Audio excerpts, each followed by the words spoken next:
Hello नमस्कार दोस्तों, welcome back our official YouTube channel youth competition time. साथियों, आप सभी लोगों का हार्दिक स्वागत है। साथियों, एक नए वीडियो और एक नए ऑफिशियल अपडेट के साथ आपके सामने आ रहे हैं। साथियों, आपको हमारे बैकग्राउंड में पेपर का कटिंग दिख रहा होगा और इसी पेपर के कटिंग से हम क्या लाएंगे, हम क्रांति लाने वाले हैं कि कहां पे कितनी नंबर ऑफ वैकेंसीज खाली हैं। इन सभी चीजों को हम यहाँ पे डिटेल में एनालिसिस करेंगे कि क्या इसकी वैकेंसी आएगी कि हम लोग बेरोजगार ही रह जाएंगे। तो साथियों, इन्हीं सभी चीजों को हम क्या करेंगे, यहाँ पे डिटेल में एनालिसिस करते हुए चलेंगे कि हाँ, यहाँ पे क्या चीज आया है, किस चीज के लिए बात कर रहा है। साथियों, आप देख रहे होंगे कि यहाँ पे एलटी ग्रेड की बात कर रहा है। किसकी बात कर रहा है साथियों? जो एलटी ग्रेड शिक्षक भर्ती है, एलटी ग्रेड 10,000 से अधिक पद खाली हैं। आखिर में ये भर्तियां होंगी कब? 10,000 पद तो खाली है, इसकी भर्ती होगी कब, कैसे होगी, कौन जिम्मेदार है इसके लिए? हम जिम्मेदार हैं कि आप जिम्मेदार हैं कि आपकी सरकार जिम्मेदार है? इन्हीं जिम्मेदारियों को हम यहाँ पे देखेंगे कि कौन इसके लिए जिम्मेदार है। जो 10,000 अभ्यर्थी जो शहर में घूम रहे हैं, जिनके पास बेरोजगारी के अलावा कुछ नहीं है, उनके लिए कौन जिम्मेदार है? तो आइए देखते हैं। ये जो न्यूज आया है साथियों, ये प्रयागराज से आया है। कर रहा है प्रदेश के राजकीय माध्यमिक विद्यालयों में एलटी ग्रेड शिक्षक और प्रवक्ता के 10,000 से अधिक पद रिक्त हैं। आपको ये डाटा देखिए, डाटा 10,000 छोटा मोटा कोई आंकड़ा नहीं होता है। 10,000 बहुत बड़ा डाटा होता है और 10,000 क्या है, सीट खाली है।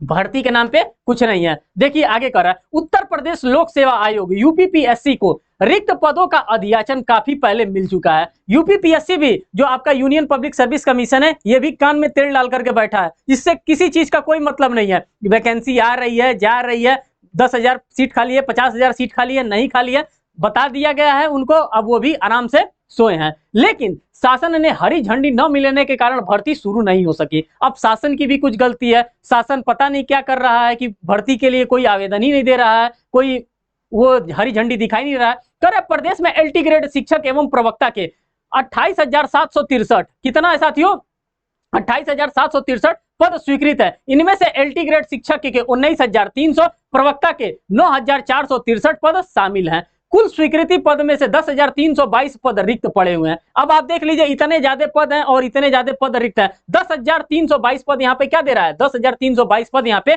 रिक्त है। अगर ऐसे चलेगा तो स्टूडेंट पढ़ेगा क्या? जाहिर सी बात है, स्टूडेंट जाएगा स्कूल में, घूम फिर के चला आएगा। जब भाई मास्टर साहब नहीं रहेंगे तो पढ़ाएगा कौन? जब इतनी ज्यादा सीट रिक्त है, तो जब मास्टर की कमी रहेगा तो बच्चा पढ़ेगा क्या? पता चल रहा है कि फिजिक्स वाले टीचर इंग्लिश ही पढ़ा रहे हैं, इंग्लिश वाले टीचर फिजिक्स पढ़ा रहे हैं। यही दुर्दशा हो रही है हमारे भारत का। तो ये चीज देखिए, जिनमें 6365 पद एलटी ग्रेड शिक्षक और 3957 मीन्स की 3957 पद प्रवक्ता के हैं। यहाँ पे कितने पद हैं? तो 3957 पद यहाँ पे प्रवक्ता के हैं। कर आयोग को एलटी ग्रेड शिक्षक और प्रवक्ता के रिक्त पदों का अधियाचन काफी पहले ही मिल चुका है। और ये बात मैं बार बार आप लोगों से कह रहा हूं कि इस प्रकार का क्या मिल चुका है, इस प्रकार का उनको अधियाचन दिया जा चुका है। रिक्त पदों पर भर्ती की मांग को लेकर के अभ्यर्थियों ने कई बार आयोग पर धरना प्रदर्शन भी किया गया है। अब आप समझ सकते हैं कि किस प्रकार से अभ्यर्थियों का अब गुस्सा फूट रहा है। तू हंस तू मुस्कुरा तू रोना कम कर दे, तू हंस तू मुस्कुरा तू रोना कम कर दे, तू जिंदा है जिंदगी की नाक में दम कर दे। वही कॉन्सेप्ट अब लेकर के चलना है कि एकदम नाक में दम कर देना है। किसके? लोक सेवा आयोग के। कि भैया तुम करो, क्यों नहीं कर रहे? उसी के लिए तो तुमको तनख्वाह दिया जा रहा है। कब करोगे आखिर में? जब ओवर एज हम लोग हो जाएंगे तब करोगे। तो उसी चीज के बारे में कर रहा है। ज्ञापन सौंपा गया है। हर बार अभ्यर्थियों को बताया जाता है कि समकक्ष अर्हता को स्पष्ट न किए जाने के लिए शासन पत्र लिखा गया है। भाई, कब तक आप लोगों को पता चलेगा कि हम सक्षम हैं कि असक्षम हैं? अरे आप एक विज्ञप्ति जारी करो कि हाँ, ये कॉम्पिटेंट पर्सन है। जो कॉम्पिटेंट पर्सन उस क्या करेगा, उस फॉर्म को अप्लाई करेगा। और साथ ही साथ कर रहा है, शासन स्तर पर स्थिति स्पष्ट होती ही एलटी ग्रेड शिक्षक की प्रवक्ता के पदों की भर्ती के लिए विज्ञापन जारी कर दिया जाएगा। अभी कोई भी भरोसा नहीं है कि कब जारी किया जाएगा, क्या किया जाएगा, भगवान ही भरोसे सब कुछ है। एलटी ग्रेड शिक्षक भर्ती की पिछली विज्ञापन मार्च 2018 में आई थी। साथियों, आप देख सकते हैं 2018 का ये आंकड़ा है। 2018 के बाद आज तक अभी तक कोई वैकेंसी जारी ही नहीं की गई है। आप देखिए, 2018 में जारी किया गया था, 5 साल बीत गए लेकिन नई भर्ती शुरू नहीं की जा सकी। वही प्रवक्ता पद के लिए भी भर्ती का लंबे समय से इंतजार है। सूत्रों का कहना है कि राजकीय इंटर कॉलेज में शिक्षकों का पद पर भारी यूपीपीएससी की कार्रवाई की जाएगी। मींस की यूपीपीएससी ही कराएगी। इनकी जो भी रिक्वायरमेंट होगी, जो भी वैकेंसी को फुल किया जाएगा, किसके द्वारा किया जाएगा? तो साथियों, आप सभी लोगों को पता है कि यूपीपीएससी के द्वारा ही कराया जाएगा। ऐसे में सिर्फ शासन स्तर पर लेट लतीफी का कारण भर्ती फंसी हुई है। और किसके स्तर पे फंसी हुई है? अगर शासन में अगर इसकी अनुमति दे दी जाती, एक एजुकेशनल क्वालिफिकेशन को तय कर दिया जाता, तो ये जो 10,000 हमारे भाई बहन घूम रहे हैं, ये जो 10,000 घूम रहे हैं, ये 10,000 कहीं ना कहीं प्रवक्ता होते हैं, कहीं ना कहीं टीचर होते हैं। साथ ही कर रहा है, इसके अलावा राजकीय इंटर कॉलेज में प्रधानाचार्य के 2373 पद स्वीकृत हैं, इनमें से 1038 पद खाली पड़े हैं। अब आप देखिए कहां कहां पद खाली पड़े हैं, हम आपको कैसे कैसे बताएं कि कितने कितने पद नंबर आप खाली पड़े हैं। 1038 पद यहाँ पे खाली पड़े हैं, किसके? जो हमारे प्रधानाचार्य ही नहीं है, स्कूल खुला है, सब कुछ खुला है, प्रधानाचार्य नहीं, किसके भरोसे चल रहा है? मास्टर साहब के भरोसे इस पूरा विद्यालय चल रहा है। तो ऐसे थोड़े नहीं होता है। इन पदों पर पीसीएस परीक्षा के माध्यम से भर्ती की जानी है। पीसीएस परीक्षा का आयोजन मींस की पीसीसी परीक्षा का आयोजन हर साल किया जाता है, लेकिन बड़ी संख्या में पद खाली हैं। सूत्रों का कहना है कि विभाग की ओर से रिक्त पदों का अधियाचन न भेजे जाने के कारण लगभग 44% पर पद खाली है। अब सोचिए 100% होता है आपके पास, टोटल 100% होता है, जिसमें से क्या है 44% पोस्टें खाली है। अब आप सोच लीजिए कि बिना प्रिंसिपल के कैसे विद्यालय चलेगा, बिना प्रिंसिपल के मैनेजमेंट हो पाएगा, विदाउट मैनेजमेंट कैसे हो पाएगा। कहा जाता है कि management is the art of balance, और यहाँ पे किसी भी प्रकार का कोई मैनेजमेंट ही नहीं दिख रहा है। कर प्रतियोगी छात्र मोर्चा के अध्यक्ष विक्की खान का कहना है कि यूपी में पद रिक्त होने के बावजूद भर्ती शुरू नहीं की जा रही है। ऐसे में यूपी के अभ्यर्थियों को शिक्षक भर्ती के लिए बिहार एवं अन्य राज्यों का रुख करना पड़ रहा है। अब आप लोग भी क्या कर रहे हैं, अब आप लोग भी माइग्रेट कर रहे हैं। जो कहा जाता है ना कि माइग्रेशन करके हम जा रहे हैं, दूसरे जगह पे हम रोजगार करेंगे, दूसरे जगह पे हमको जाना पड़ रहा है। वही अब किसके साथ हो रहा है? अब पढ़े लिखों के साथ भी हो रहा है। पहले किसके साथ होता था? पहले मजदूर वर्ग भाई बहनों के साथ होता था कि वो एक शहर से दूसरे शहर जाया करते थे रोजगार करने के लिए। लेकिन अब देखिए आप पढ़े लिखों के साथ भी यही दुर्दशा हो रही है कि उनको जाना पड़ रहा है, बिहार जाना पड़ रहा है, गुजरात जाना पड़ रहा है, झारखंड जाना पड़ रहा है। इन राज्यों में जाकर के क्या करना पड़ रहा है? नौकरी करने की तलाश करनी पड़ रहा है। कर प्रतियोगी छात्र मोर्चा के अध्यक्ष के साथ ही अन्य पदाधिकारियों ने मुख्यमंत्री से मांग की है कि वह इस मामले को सीधे हस्ताक्षर करें और जल्द सभी भर्तियां शुरू कराएं। इस प्रकार की मांग की गई है। यह तो पहला इंफॉर्मेशन था। अगर हम सेकंड इंफॉर्मेशन की बात करते हैं साथियों, तो यहाँ पे भी देखिए इसी प्रकार के हर प्रकार के इंफॉर्मेशन मैं आपके सामने शेयर करने के लिए आया हूं। कह रहा है नगर पंचायत, किसकी बात कर रहा है? कह रहा है नगर पंचायतों में ईओ के 355 क्या है? 355 पदों पर भर्ती होगी। यहाँ पे आपके लिए ये क्या है साथियों? ये आपके लिए एक जॉब है, और ये आपके लिए यहाँ पे एक पॉजिटिव न्यूज है। कितने पदों पे होगी? तो साथियों 355 पदों पर भर्ती होगी। और ये इंफॉर्मेशन कहां से है? लखनऊ से। कर है लखनऊ विशेष संवाददाता, राज्य सरकार नगर पंचायतों में अस्थायी अधिशासी अधिकारियों ईओ की तैनाती करने जा रही है। रिक्त 355 ईओ के पदों पर जल्द ही भर्ती की तैयारी है। स्थानीय निकाय निदेशालय स्तर पर इन पदों को भरने के लिए रिक्तियों का ब्यौरा तैयार करने के लिए जिम्मेदारी सौंपी गई है। उत्तर प्रदेश अधीनस्थ सेवा किसके द्वारा किया जाएगा? यूपी ट्रिपल एससी के द्वारा। किसके द्वारा साथियों किया जाएगा? तो यूपी ट्रिपल एससी के द्वारा ये वैकेंसी जारी किया जाएगा। कर रहा है प्रदेश में मौजूद समय में 545 नगर पंचायतें हैं, मात्र 190 अधिशासी अधिकारी ही अस्थायी पदों पर तैनात है। अब आप देख लीजिए कि 545 तो सिर्फ नगर पंचायतें हैं, लेकिन तैनाती कितनी है? मात्र मुट्ठी भर आप गिन देंगे, मात्र 190 लोगों को क्या दिया गया है? रेगुलर तरीके से अधिशासी अस्थायी जॉब प्रोवाइड किया गया। सिर्फ कितने लोगों को? 190 लोगों को। आगे साथ ही साथ क्या कर रहा है? कर रहा है प्रतिनियुक्ति पर 86 अभियंताओं को रखकर काम चलाया जा रहा है। कैसे काम चलाया जा रहा है? घीस पटीस के किसी तरह से काम चलाया जा रहा है। नहीं कहा जाता है घिस्सा मार, वही घिस्सा मार मार के क्या काम चल रहा है? आउटसोर्सिंग से काम कराया जा रहा है।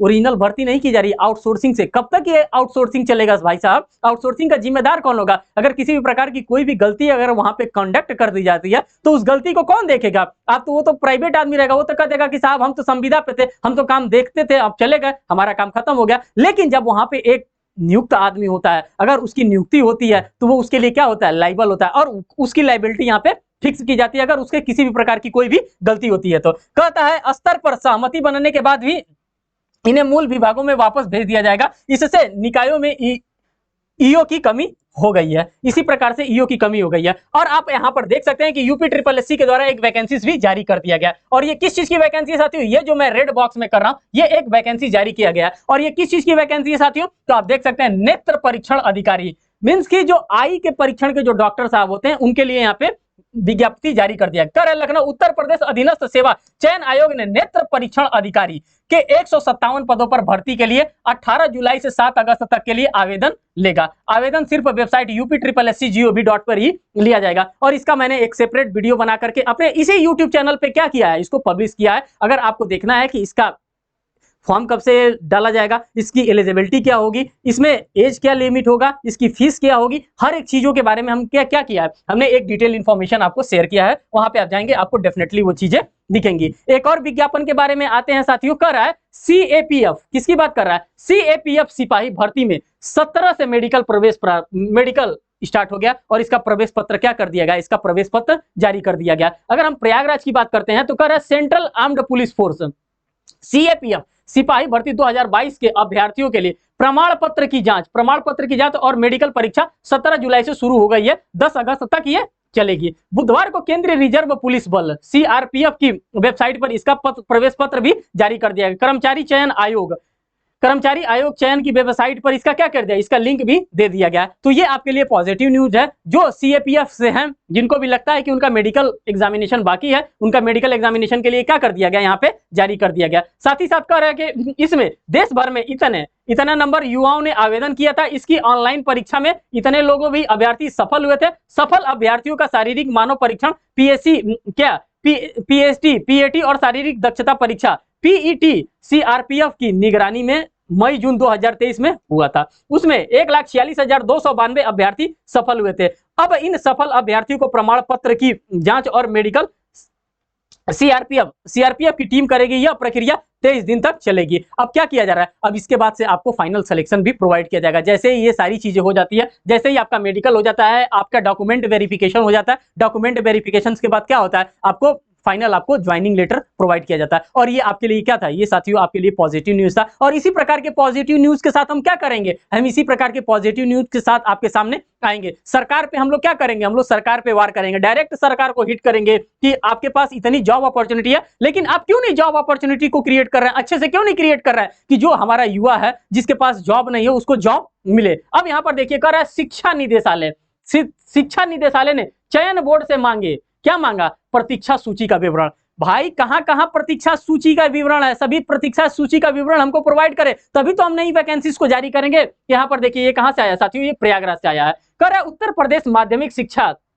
सेवा चयन बोर्ड की शिक्षक भर्ती प्रतीक्षा सूची के चयन अभ्यर्थियों को नियुक्ति देने के लिए माध्यमिक शिक्षा विभाग काउंसलिंग करा रही है। जाहिर सी बात है, जहां जहां रिक्त पोस्ट है वहीं रिक्त पोस्ट पे तो क्या किया जाएगा, उन लोगों को भेजा जाएगा, उनकी पोस्टिंग की जाएगी। जब हम आयोग को पता ही नहीं रहेगा कि यहाँ पे खाली है तो कैसे पोस्टिंग की जाएगी। तो वही क्या मांगा जा रहा है, उसी से मांगा जा रहा है। टीजीटी कर रहा है, टीजीटी एवं पीजीटी प्रवक्ता संवर्ग 2021 भर्ती की प्रतीक्षा सूची में चयनित की काउंसलिंग 17 जुलाई से शुरू कराने के पहले शिक्षा निदेशालय प्रयागराज की ओर से अभ्यर्थियों के संबंध में विवरण चयन बोर्ड से सॉफ्ट कॉपी में उप श्रेणी सब कैटेगरी वार मांगा गया था, ताकि भर्ती के रिक्त पदों के सापेक्ष काउंसलिंग प्रक्रिया नियमानुसार पूरी कराई जा सके। वर्तमान में चल रही 2016 भर्ती की प्रतीक्षा सूची के चयनित की काउंसलिंग शिक्षा निदेशालय प्रयागराज 14 जुलाई से संपन्न हो जाएगी। इसी बीच 2021 भर्ती की प्रतीक्षा सूची में अभ्यर्थियों का भी काउंसलिंग भी तैयार किया जा रहा है। इसी के लिए निदेशालय ने इसी भर्ती के रिक्त पदों का सत्यापन जिला विद्यालय निरीक्षक से पहले ही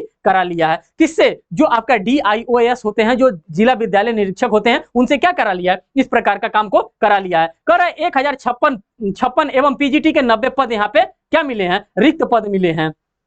करेक्ट, टीजीटी में 1056 एवं पीजीटी में 90 पद यहाँ पे रिक्त मिले हैं। इन पदों पर प्रतीक्षा सूची से नियुक्ति देने के लिए विषयवार और आरक्षणवार अभ्यर्थियों के विवरण शिक्षा निदेशालय को प्राप्त हो गया है। इसमें टीजीटी के 16 विषय 3403 एवं पीजीटी के 23 विषय मीन्स की 754 अभ्यर्थियों का विवरण महिला पुरुष वर्ग के क्रम में आरक्षणवार है। यहाँ पे किस प्रकार से आरक्षणवार में आपको यहाँ पे प्रोवाइड कर रहा है। कर शिक्षा निदेशालय में वर्ष 2021 की भर्ती की प्रतीक्षा सूची में चयनितों की काउंसलिंग प्रक्रिया 25 जुलाई तक चलेगी। काउंसलिंग के बाद आवंटित विद्यालयों में नियुक्ति का प्रक्रिया पूरी कराई जाएगी। तो ये पूरा का पूरा इंफॉर्मेशन था। हर एक इंफॉर्मेशन को मैंने आपके सामने यहाँ पे शेयर किया साथियों, जो आपके लिए इंपॉर्टेंट इंफॉर्मेशन हो सकता था। सभी इंपॉर्टेंट इंफॉर्मेशन को मैंने आपके सामने एक एक करके रखने का बिल्कुल ही प्रयास किया। अगर आप लोगों का कोई भी कमेंट होता है इससे रिलेटेड तो आप लोग बिल्कुल कमेंट कर सकते हैं साथियों। और ये YCT परिवार है, ये कौन सा परिवार है साथियों, तो आप इसको भूलिए नहीं, ये YCT परिवार है, यूथ कंपटीशन टाइम परिवार है साथियों। अगर आप लोगों का कोई भी कमेंट आता है तो आप लोग बिल्कुल इस पे कमेंट करिएगा और ये ज्यादा से ज्यादा लोगों को क्या करिएगा, ये ज्यादा से ज्यादा लोगों को वीडियो शेयर करिए, जिनसे ज्यादा से ज्यादा लोग इससे क्या हो सके, इससे जुड़ सके। और इसी प्रकार के डेली ऑफिशियल अपडेट हम आप लोगों के सामने लेकर के आएंगे साथियों। फिर मिलेंगे एक नेक्स्ट वीडियो में, एक नेक्स्ट अपडेट में, तब तक के लिए धन्यवाद।